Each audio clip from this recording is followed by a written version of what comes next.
Welcome to my channel. तो आपका स्वागत है मेरे चैनल पे।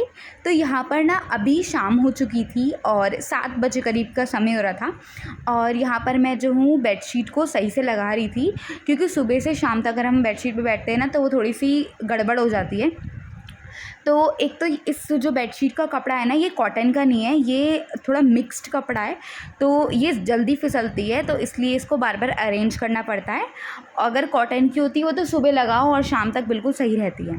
तो यहाँ पर जो है दोपहर में हम लेटते उठते भी हैं तो ये और थोड़ी सी मैसी हो जाती है, तो यहाँ पे फिर मैं शाम को से सही कर देती हूँ। उसके बाद मैंने यहाँ पे तकिए को अरेंज कर दिया और जो कंबल होते हैं ना, जो ये तो नेसेसरी होते हैं, एसी चलता है इसलिए, तो इसको फिर मैंने एक बड़े से पिलो से हाइड कर दिया कि थोड़ा सा सही लगे। उसके बाद कमरे में मैंने पोछा लगा दिया। इस कमरे में हम ज़्यादा उठते बैठते हैं तो यहाँ पे मैंने शाम को ये पोछा लगा दिया। फिर मैं आ गई थी बर्तनों को अरेंज करने। मैं ना बर्तनों को धोकर ही नीचे गई थी, नीचे वाले फ्लोर पे, और यहाँ पर मैंने जितने नीचे का काम करा इतने ऊपर ये बर्तनों का पानी निकल गया। और यहाँ पर अब इन बर्तनों को मैं कबर्ड्स में अरेंज कर रही थी, क्योंकि मुझे लगता है कि अगर बर्तन जल्दी से अरेंज हो जाएँ तो आधी स्लिप वैसे ही खाली हो जाती है। अभी बर्तन धुले नहीं है तो कुछ बर्तन रेडी भी हो गए हैं, तो बर्तन तो फटाफट से धुल के अरेंज कर देने चाहिए, क्योंकि फिर जो हमारी स्लैब है वो बहुत मैसी लगती है। यहाँ पर जो हमारे लंच बॉक्सेस होते हैं उनको भी मैंने वॉश कर दिया था, स्कूल के आने के बाद बैग से निकाल के मैंने रख दिया था। नहीं तो अगर स्कूल के आने के बाद ना निकालूँ ना, उसके बाद फिर दिमाग से ही निकल जाता है कि हाँ लंच बॉक्सेस भी निकालें, फिर अगले दिन ही याद आता है।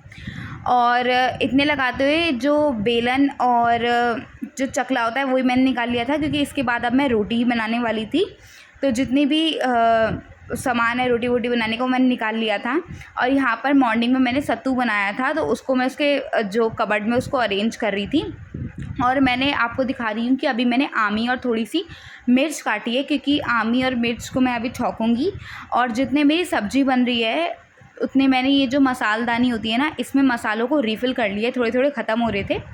तो अभी तो मैं भिंडी की सब्ज़ी बना रही थी, इतने मैंने इसको पकने के लिए रखा, इतने मैंने इसको अरेंज कर दिया। और मैंने ना इन डब्बों पे छोटी छोटी सी चिट लगा रखी हैं, जिससे इनको फाइंड करना बहुत ईजी हो जाता है। उनके जो प्रोडक्ट हैं अंदर उसको ही मैंने उस पर लिख दिया है, छोटी छोटी सेम साइज़ के स्लिप्स लगाकर। इससे जो है कबर्ड ज़्यादा ऑर्गेनाइज भी लगती है।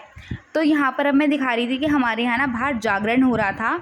ये जागरण जो है एक बार तब हुआ था हमारे घर के सामने जब हमने कराया था, और एक अब हो रहा है हमारे सामने वाले पड़ोसी करा रहे हैं। उसके बाद फिर आज फाइनली मेरा जो है चैप्टर नंबर 5 जो डिफ्रेंशिएशन वाला है वो कंप्लीट हो चुका है। लेक्चर 2.5 घंटे का लेक्चर 3.5-4 घंटे का बन जाता है नोट करते करते।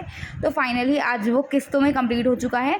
तो इसमें ना एनसीईआरटी के भी थे, पीवाईक्यूज़ भी करवाए थे, बट अब मैंने ये कर लिया, मैं इनके साथ साथ अब मेरा ये हो गया, तो अब मैं एनसीईआरटी भी करूँगी, क्योंकि इससे फिर कॉन्फिडेंस आ जाएगा, क्योंकि मेरी अभी इस चैप्टर की एनसीईआरटी नहीं हुई है और मैंने इस वीक में डिसाइड करा है कि मुझे करनी है, तो हाँ करूँगी मैं। तो यहाँ पर मैं दिखा रही थी कितना बड़ा चैप्टर है, बहुत वास्ट चैप्टर है ये, कि पहले ट्रिग्नोमेट्रिक इन्वर्स आ जाएगा ये सब। तो आपको वीडियो कैसी लगी? अच्छी लगी तो वीडियो को लाइक करना, चैनल को सब्सक्राइब करना। मिलते हैं आपसे नेक्स्ट वीडियो में, बाय।